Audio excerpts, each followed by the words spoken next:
a story about one of the most famous karamat, one of the most famous miracles that we find in our tradition. And it involves a man by the name of Abu Muslim al-Khawlani, rahimahullah ta'ala. Abu Muslim was a tabi'i. He was not from the companions of the Prophet ﷺ, but rather from the second generation. And he lived in Yemen. And when the Prophet ﷺ passed away, there were multiple false prophets that arose. Of course, the most famous one is Musaylima al-Kadhab, Musaylima the liar, who certainly wreaked the most havoc upon this ummah. And, there was much bloodshed and even worse than that, a lot of delusion and deception that took place because of Musaylima. There's another man by the name of Al-Aswad al-Ansi. And Al-Aswad was in Yemen at the time and claiming prophethood, actually even before the Prophet ﷺ passed away. And then, of course, extended that and went on to be a brutal leader and someone who employed all sorts of tactics to make his claim to prophethood. And so he had this mysterious aura. He called himself, or he was called Dhul Khimar, the veiled prophet, because he used to be behind a veil at all times.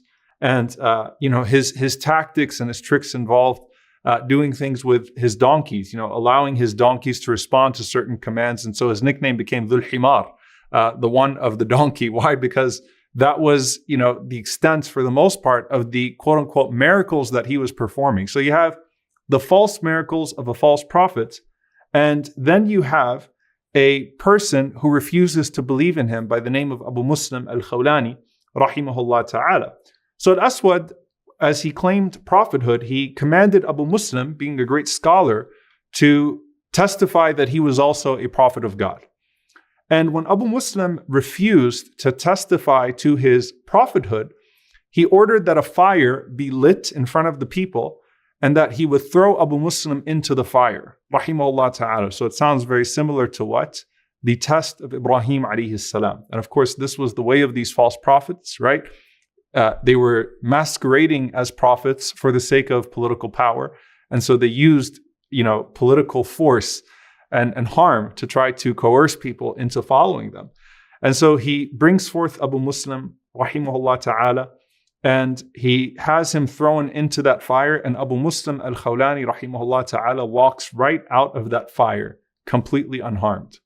And so some of the ministers of Al-Aswad al-Ansi, who of course know that he's a false prophet, they tell him, listen, if you don't expel him from this place, if you don't get him out of Yemen, then he's going to be a fitna for the people. He's going to be a tribulation. He's going to basically foil the plot for us. And so we have to get rid of him. So he expelled him out of Yemen. He told him, get out of here.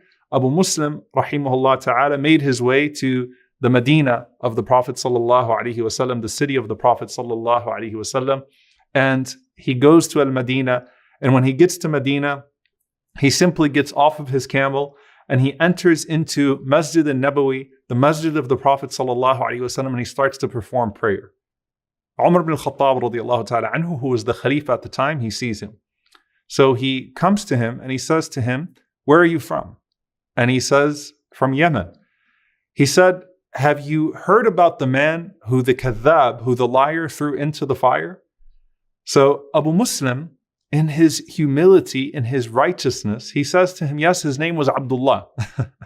So he doesn't tell him that was actually me. He says his name was Abdullah. So Umar radiallahu ta'ala anhu said, say to me by Allah, are you that man? Are you actually that man? So he said that he is that man. And Umar ibn al-Khattab radiallahu ta'ala anhu, who never met him before, he embraces him and he starts to cry. And he says to him, Alhamdulillah, all praises be to Allah, who did not take my soul until I met a man from this ummah, to whom was done what was done to Ibrahim alayhi salam. Till I met a man from the ummah of Muhammad sallallahu alayhi wasallam, who was afflicted in the way that Ibrahim al-Khalil alayhi salam, the friend of God, was afflicted and given a miracle like the miracle of Ibrahim al-Khalil alayhi salam. And actually this was in the time of Abu Bakr as-Siddiq radiallahu ta'ala anhu that this happened in Al-Madinah. The point being that Umar radiallahu ta'ala anhu knew that there would be something like this, and he was informed by the Prophet sallallahu alaihi wasallam, and so he wanted to meet this man. And when he met this man, this is what happened.